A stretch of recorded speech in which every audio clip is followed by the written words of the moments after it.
went to Brighton Beach yesterday, or today, rather. I don't know, this recording is from the past, but technically we're in the present. Trippy. I said to my friends, why can't the weather be like this year-round? Someone responded, that's what people in Florida say when it's cold. You know, why would people want to live like that? So here is a story from the vault of this time that I went to Florida.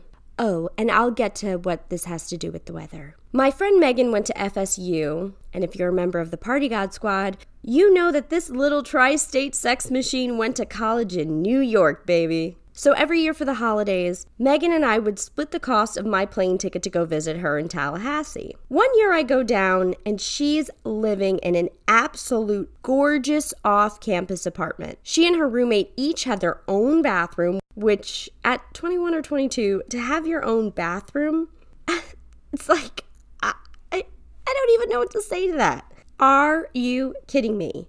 You know what I would do at that age with my own bathroom? Well, for starters, never close the door. I would hang Christmas lights. I would get ready all the time with my friends. And I would bring boys in there for sex stuff. And I'd brag about having my own bathroom while doing the sex stuff. This particular night, we were going to a bar called The Palace. My fashion at the time was heavily influenced by the Kardashians. And that's part of my journey. I was dressed like an extra in Courtney and Chloe Take Miami in a white little tube dress that was absolutely hitting. Thank you so much for asking. But I was wildly overdressed. The other girls were dressed really cute, really fashionable. There's no tea, no shade. What I'm trying to make clear is that I was giving very much early 90s Pam Anderson at a nightclub opening in Miami Beach. When me, Megan, and her gaggle of girls arrived to the palace, it was indeed a palace of peanut shells all over the floor. The bar should have been called the Rodeo Place, but unfortunately they didn't have a suggestion box for me to suggest that. Megan! Why didn't you warn me that I was so overdressed? Is maybe what you think I said? And I would have said that. Megan knew me so well that she knew nothing would have gotten me out of that dress. I planned this outfit a week out at least. I would have worn it to a dairy farm tour if I thought there'd be vodka cranberries at the end of that tour. Despite the looks and the way I was dressed, the palace was insanely fun. We linked up with this other group and everyone was taking turns buying pitchers of beer, which is not a thing my friends up north do. We all usually just take turns getting around. I felt the natural pull to do so myself, get a pitcher of beer for everyone. When I went up to the bar, the bartender told me $2. I'm sorry, $2 for the entire pitcher? Yeah. Oh my God. I'm from New York City where pitchers are minimum $18. I cannot believe this. Hey, 70-year-old man sitting alone at this college bar. Did you know this? Oh, dope. Staring into my eyes while you chew on a straw and ignore me is also an acceptable answer. You know what, lady? I didn't call her lady. I'll take 2 pitchers of beer. Unimpressed wink at our 70-year-old. $10 on the bar, $6 tip. I'm Kourtney Kardashian. Strut away in slow motion. The next bar we hit, I had indeed been to before. That's right, just a couple years prior, I had made out with as many guys as possible at this club. If this club was a wet market, I would have been the bat. But flash forward to this trip, and I wasn't doing that. Maybe my frontal lobe was a little more grown. Maybe with the flashing lights, I saw more cold sores on lips. After dancing our little hearts out, we ended up at a house full of people where everyone was crammed in the living room. We were all crowded around each other, leaning on each other, touching each other, drunkenly laughing. Sitting in front of me was a slice of apple pie from Mickey D's. I'm not much for the golden arches when it comes to my fast food. I once bit into a beak in a nugget when I was 5, and I've thought about it almost every day since. How do you know it was a beak? You know, I don't, but it was something in the beak world. Then I hear, try the apple pie. Everything tonight was in slow motion. Duck Hunt was playing on the TV, and if you don't know what Duck Hunt is, congratulations on understanding how to do extra shit on TikTok. Enjoy all that collagen your body's producing, you fucking infant. Then I try the pie. It was incredible, free from beaks. Is this how they do it in Florida? The next day I was returning to New England. Even though Megan and I, very independent women, directionally we were off the mark. My flight was out of Jacksonville instead of near Tallahassee, and I just looked it up. It says it would take 2 hours and 28 minutes to drive there, but I'm telling you, we did that shit in an hour and a half. We say our goodbyes at the airport. See you soon. I walk into the airport only to find out that my flight home has been postponed to the next day because of the snow in New England. Megan came and got me, and we stayed the night at our friend's mom's house. We went to a solid Chili's, but also what Chili's isn't solid. Then we went to a friend of hers house to kill time, this guy who looked like Bubba Sparks, and he had a baby with a helmet on just walking around. When we asked him why the baby needed a helmet, his reasoning was in case he had to look away for 5 minutes. That sounds like a parent who has learned his lesson. Then we left and walked to the beach of Jacksonville. Was it my craziest trip? I mean, the apple pie was. God damn. But the most wild thing to happen was my flight being postponed. It really makes you think. I wouldn't be stranded in Florida if it wasn't for bad weather.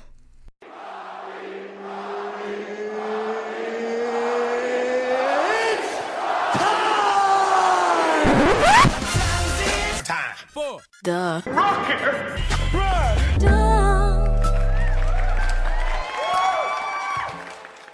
Welcome to the Rocky Rundown, where you get to learn a little bit about my week. Party God Squad, welcome. How's your week been since we last confabbed? Did you have an orgy? Get a mortgage? Fit into your favorite bikini? I had a very interesting week. I had the sentence, Rocky, I think I'm about to become his fourth boyfriend, said directly to my face. That quote, though out of context for you, got me thinking. 4 boyfriends might actually be dope. Hear me out. The first boyfriend is for the couch. This is the guy who will smoke weed with me in sweatpants, order takeout while we watch TV. The sex would be minimal, because I'm aware he hasn't showered for 36 hours on account of the slothing. But damn it, what a cuddler. Number 2, the good time pal. I can bring him around my friends and he fits in. If I need a wedding date, boom, there he is. He's sick at Flip Cup, which is only something I need for this fantasy, but he's not cocky about it. And he drives a mid-sized sedan. The sex is awesome, but he's a flat earther, so we can't, talk about it or build a future together. Next is the suit. He takes me to, Bobby Flay's once a week, splurges on wine. Does he have a wife? None of my business. Then the elusive fourth boyfriend. My fourth boyfriend would be for booty calls only between the hours of 12 a.m. and 3:30 a.m. Any day of the week. If a guy is texting you at 4 a.m., he's hopped up on cocaine. Run. When I said confidently I think I could balance this smoothly, I was given a look from my fourth boyfriend friend. The look was filled with kindness, sadness, and doubt. I thought he was the actual comedy tragedy symbol. Just find one boyfriend that has all 4 of these qualities and is not a flat earther. And I responded to him, just find one boyfriend who has all of these qualities and who's not a flat earther. 'Cause I'm 8 years old. Which brings us to Rocky's Highest Thoughts, where we talk about my most stoned moments of the week. Number 1, if you're negging someone and they're negging you, chances are you both want to fuck. Number 2, the beekeeping community needs more attention. Number 3, what's the oldest animal to ever be alive, and why aren't there more? And why don't animals live forever? And what actually lives forever? Number 4, jellyfish have long lives. Someone told me that. Number 5, it is believed that avocados came out of the vagina of giant sloths, which I think are now extinct, and that's how we got the avocado seed. I didn't do any research on this. I just heard it, and now we put our avocados on toast. So are we really just putting sloth vagina seeds on our toast? Think about it. Number 6, I turned my TV down with the side of my phone thinking it was the remote so I could see better. It didn't work, 'cause my phone is not a remote. Number 6, more attention to bees. My guest this week is stand-up comedian and podcast host Latif Tayour. Latif's wild word was Nickelback, and he's going to replug his stuff, but please check out Latif's podcast, It's Show Business. If you're in LA on Wednesday nights, this week and any week, you can check out Latif's show Latif and Friends at Nightcap LA. This particular Wednesday, June 30th, Andrew Arolfo, friend of the show, will be performing. You can follow that at Latif and Friends on Instagram for more info. And if you're in New York City on July 11th and 12th, Latif will be here performing at the Stand. If you haven't done so already, please like, share, and subscribe to the podcast. Find me at Wild Nights with Rocky on TikTok and Instagram, at Wild Nights Pod on Twitter. And lastly, please leave a review. They are important, just like you. Now, enjoy my Wild Nights conversation with Latif Tayour. Latif, welcome. Thank you for doing the podcast. Rocky, thanks for having me. Absolutely. I'm actually very excited to have you. I've heard a bunch of your episodes of your show, which we'll get into at the end, but it's great. You've got like a lot of really cool guests and you always remain very even-keeled throughout. That's what I like about you. Oh, thanks. I'll try to keep it even, but maybe be wild a bit for your wild story. Hey, I'm going to take either version you give me. I'm just saying that the Latif I know through the airwaves is a very even-keeled dude, and I appreciate that.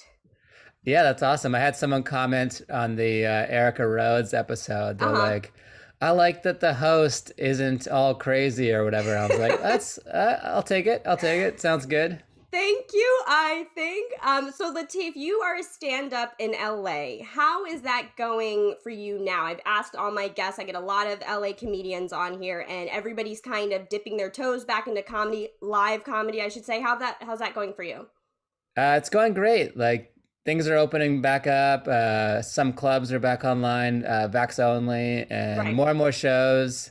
I run a weekly show and I can feel it. There's a lot more competition for people and comedians. So it feels like it's back. Yeah, that's great. You had a show last night, right?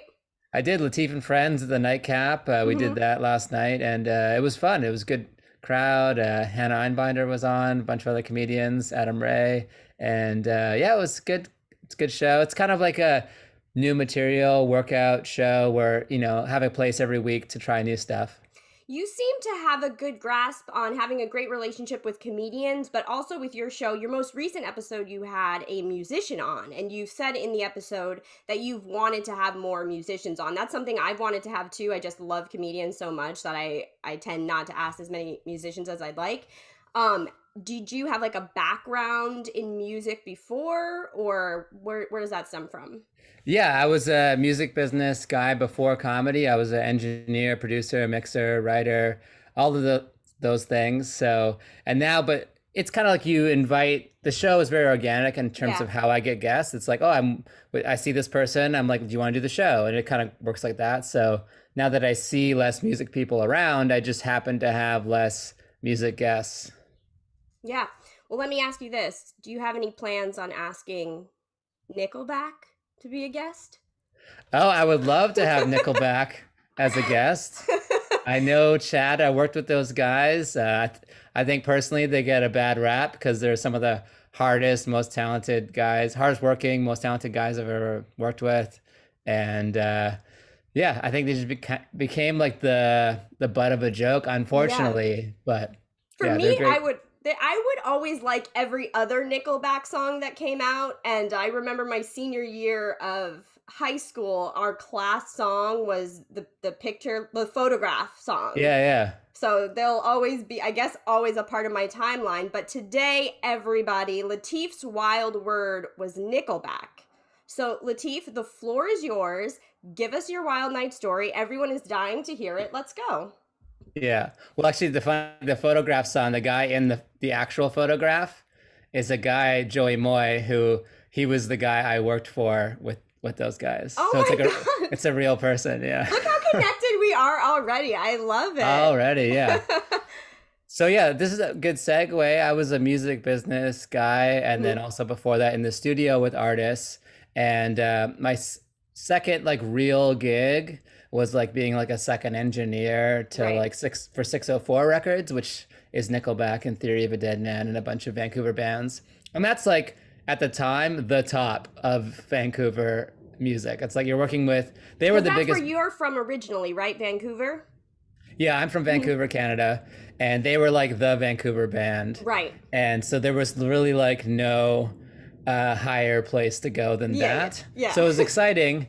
And we were working on that song from Spider-Man, The Hero.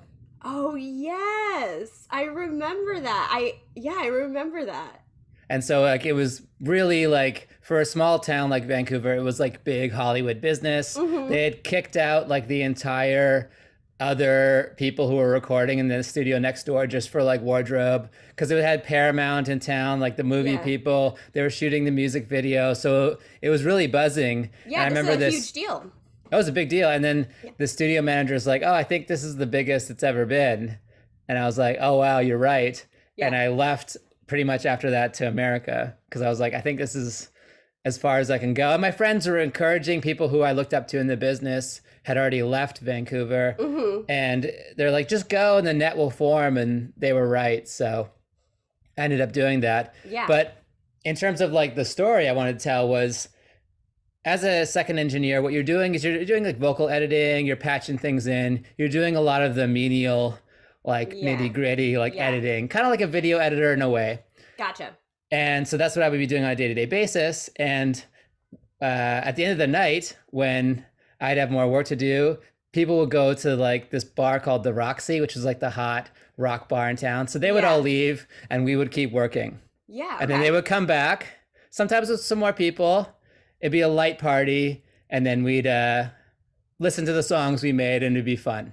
And so And people so, would be partying around you while you were working, like random people you've not met before too. yeah. Oh, yeah, that would Mm-hmm. happen. And but the work would slow down, admittedly, at that point. People are coming and you're Yeah. talking and they're like, play the song and everyone's getting hype. And it's, Yeah. excuse me, it's part of like making records. You want people's feedback. You want Right. them to say like, okay, this is cool. And then, because you don't really know what you have sometimes until Yeah, yeah. you get people's reactions, kind of like a joke in a way. Of course. Yeah, you got to try it out. So they bring back this crew of people and it's the Carolina Hurricanes hockey team. Okay. So the Hockey's entire huge. hockey's huge in Canada. So the Yeah. whole team is there, and it's Vancouver, so it's a weed town. Yeah. And a lot of these players were from like different countries where it was very illegal. So they see this big jar of weed on the table, and they're like, "What is this? Oh my god!" They're like, their minds are blown, and I don't know what exactly happened. I can hear partying. I'm working. I have my face in the screen, so I don't really know necessarily like who did what. Right. And I'm not pointing any fingers, but we did watch the game the next day, and they lost to the Vancouver Canucks 7-1. Gotcha. So things were going down, and we were all Yeah. cheering, and we're like watching them move slowly on the ice. They were hurting. And it's like one of those, it was so fun at the time. And then I was thinking back, I was like, did that really happen? Did they really lose 7? Because 7-1 in hockey is insane. Like, yeah, hockey games usually I don't know too much about hockey, but for the most part the score doesn't really go over yeah, it's like four, soccer. It's right? 3-2, Yeah. 1-1, 0-1. Four is like a And huge game. yeah, so I was like, did that really happen? Am I like exaggerating? Mhm. So recently I went on, I was like, all right, you can pull up all the stats of the games. I went back to that game and there it was, 7-1. I was like, oh, it really happened. Wow. So they got so how late would you say the party went on with these guys? It's hard to remember. It's a couple hours, but like Yeah. they come back after like a post bar hang, Mhm. so. But it was also part of like that was what was cool about that time because like they were the biggest band in the world, so it was like this excitement around like making those great records. And there Yeah. was like sushi budgets, like things that like are just gone from the industry today. Like the amount of money we spent on sushi literally put the sushi people's kids through college to the point Wow. where we in the liner notes for one of the records it says thank you to Jun Sushi for letting us put your kids through college. Because you guys spent so much money on the sushi. Now, when you were partying with the hockey team, were they the biggest quote unquote celebrities or people of high status that Nickelback had brought back to the studio for you to hang with? For me, yeah, Yeah. So you were that I kind of witnessed. you were a little starstruck at that moment, would you say? I wouldn't say so, actually. I mean, No? it's just like a bunch of, I mean, hockey players, they're like regular dudes. They're just Mhm. dudes. And then some of them have like Eastern European accents because there's like hockey and stuff. But like Yeah. they're just regular dudes, like chilling. They were all nice and Hockey people are great. Yeah. Even though I never played hockey, I played a lot of road hockey. Yeah.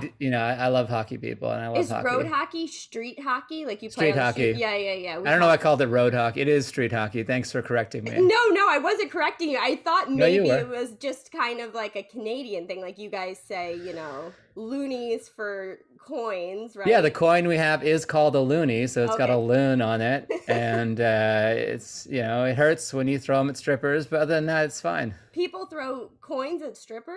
No, I'm just kidding. Oh. You But never know. in America, the stripper culture is, I know nothing about this, obviously, but it's like a dollar. They throw dollars, right? So you Yeah. can't do a dollar coin. I've only been to a strip club once. It was very fun, but I would say that it was a lot slower than the movies. That's what I'll tell you. It was like a lot slower because it wasn't like, woo, people just throwing money. It was just like a couple people like throwing money on the stage. And it was a lot of like clicking of the heels. Yeah. Like all the strippers, they were like clicking their big stripper shoes, which I was like, oh, that's kind of cool. I don't know. I'm like an observer of the world. So when I was at the strip club, I was like, this is great. Well, if I tilt my screen back a little bit, there's a picture from this show I worked on, The Boondocks. And there, one of the songs we did in there was "Make It Hail on 'Em." So it was about people throwing coins. Well, I will say this: please don't throw coins at strippers. Anybody listening? No, don't do that. Don't do that at all. Don't throw loonies. 20s and up. 20s. I've actually never been to a strip club in Canada and seen loonies being thrown or anything like that. So I have no idea what I'm talking about. If but anyone someone do field research and report back. Let us know how it goes. Report back and like protect our strippers, please, everybody. Yes. They do the Lord's work and they provide a lot of fun for a lot of people. So protect them at all costs. That's really cool. I've never really randomly partied with celebrities. I had a really embarrassing moment with Jeff Ross once. Okay. Looking back on it, I was super young and I was at a comedy theater for a holiday party. I was probably like 24, 25 at the time, and he happened to be at this party. And so I'm really drunk and I go up to him and I'm just like, "Hey, Jeff Ross." And he looked at me and he kind of was like, "I'm in the middle of a conversation. Like, you're so rude." And I was like, "Oh, well, like I expected him to be like, I'm gonna roast you," and he was just kind of like, he kind of did. he kind it of just wasn't. Yeah. It just was down. really, it cut you. Yeah. Yeah. I was like, "But wait, I'm a hot 24-year-old. What are you doing?" And he was just like, "Yeah, I'm in the middle of a conversation. Do you just do that? You just interrupt people?" And I was like, "But this line works on regular guys." And then afterwards he was like totally cool and just like very talkative and like talked to me and my friend. But afterwards I was like, oh, note to self, never just do that to people who are famous just because you think you can get away with talking to them. So it was a good lesson. Thank you, Jeff Ross. Yeah, it's much different watching a roast battle than being the subject of it. Yes. Yes. And without warning. I'm like, roast me all you want, but just like that it was very humbling. It was a very humbling moment. So I imagine Totally. Partying with a hockey team, I wouldn't know what to do with myself. Now you'd figure it out. I'm sure I would. Okay, so you have your comedy show, Latif and Friends. You have your podcast.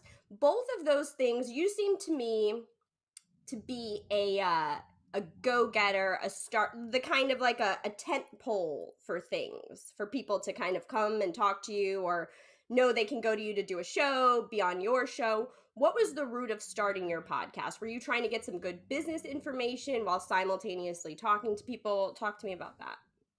Well, I started a show business podcast. I knew I wanted to do a podcast, and I wanted to do, for me, there's two types you could do. I could do like a duo podcast or a group, and we would talk about ourselves. Yeah. Or I could have an interview style podcast, and I lean towards the interview style. Yeah. It's something, honestly, I struggle with because the people who do the non-interview styles build up more of an audience for the people because they tune in for them. So there's a lot of variability in terms of like the performance of each episode depends on how popular the guest is. So, but I do enjoy doing it. And I wanted to talk about originally like investing. Investing is another one of my passions, like investing in stocks and stuff like that.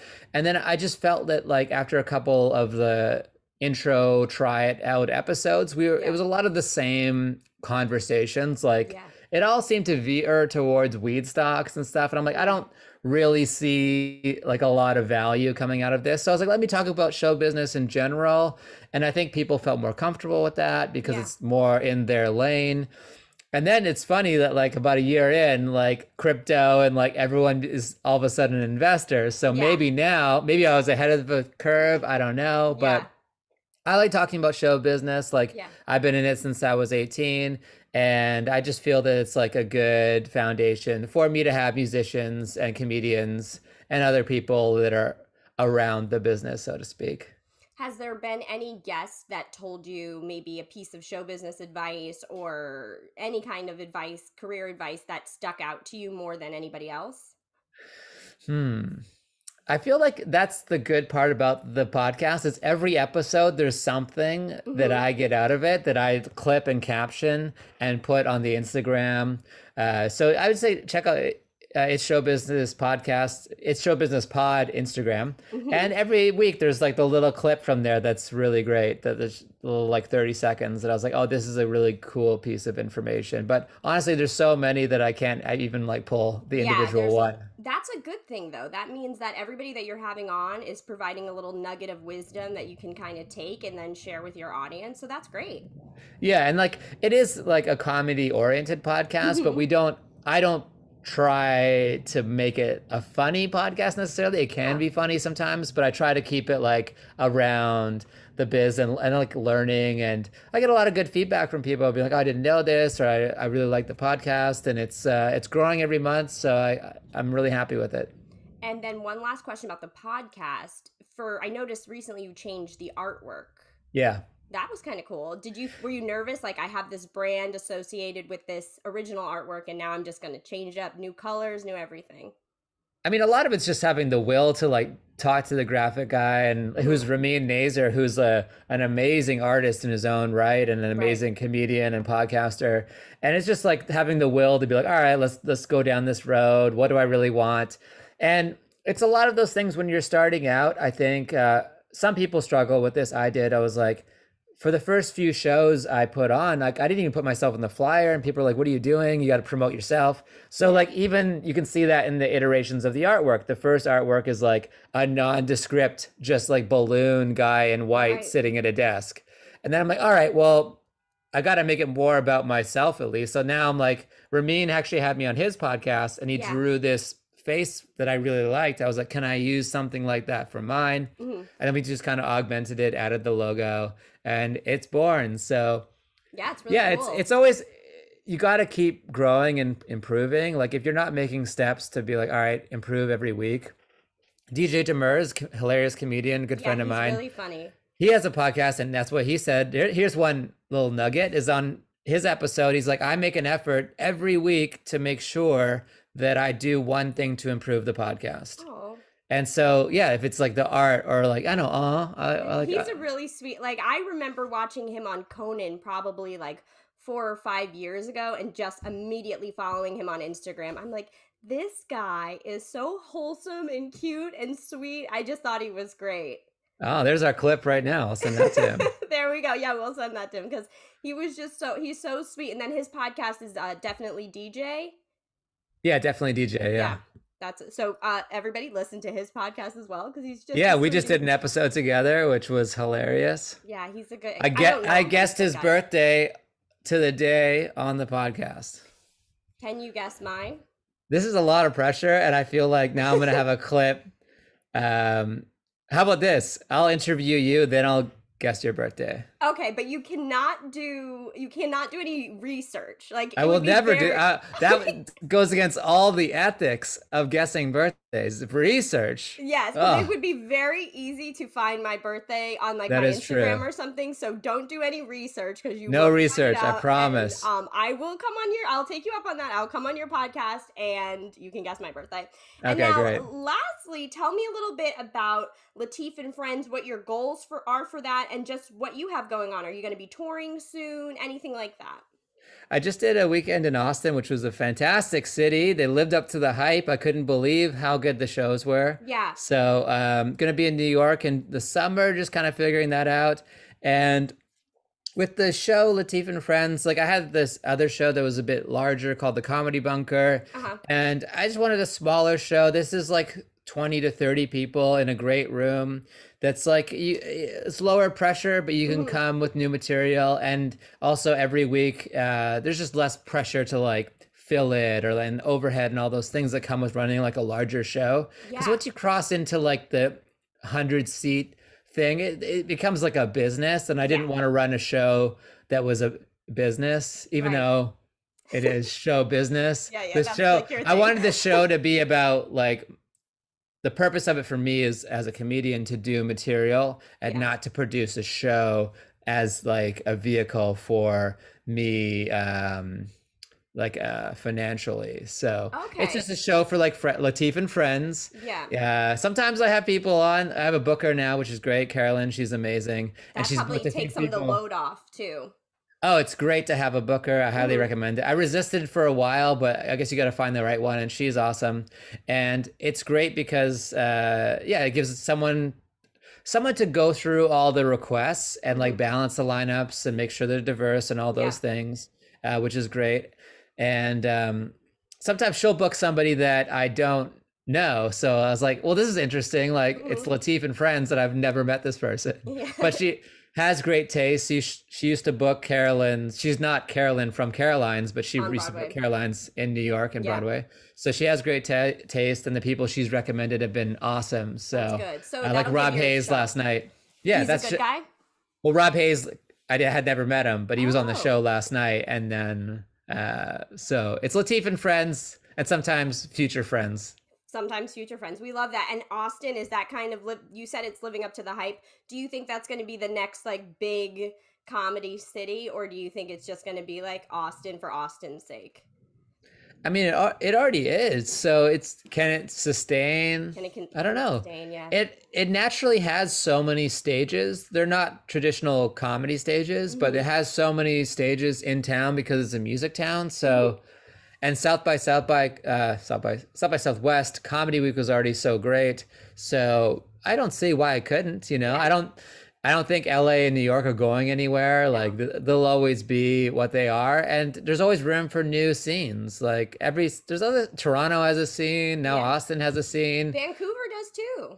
Vancouver has a scene, yeah, a little bit. Yeah, I started in LA actually, so Yeah. I don't know the Vancouver scene that well, but I've done a bunch of the shows up there, and one called Little Mountain, which I heard is unfortunately gone, but it was great. So yeah, Vancouver is also. I was there during the JFL. They have like a JFL Northwest, and so there was it was like a hot time to be in Vancouver because they have all the shows and stuff. Well, if you ever go back to Vancouver, check out Vancouver Comedy Ring. It's run by Ravi Khanna. He was a guest on my show, a friend of the pod. He's a big comedian there. He's got a couple podcasts, but he runs Vancouver Comedy Ring, and I'm sure he would. Okay, yeah, I'll check him just say out. I'm friends with Rocky. I'm sure he'll put you up anytime. So Oh, look at this, making things happen, making connecting. things happen. See, Rocky and Friends. I should start my own comedy show. Do it, yeah.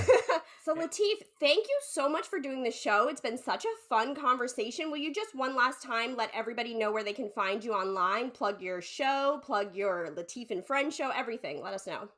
Yeah, you can find me on all the social medias at Latif Tayour, LatifTayour. Latif and Friends is a show we run in Burbank at the Nightcap every Wednesday.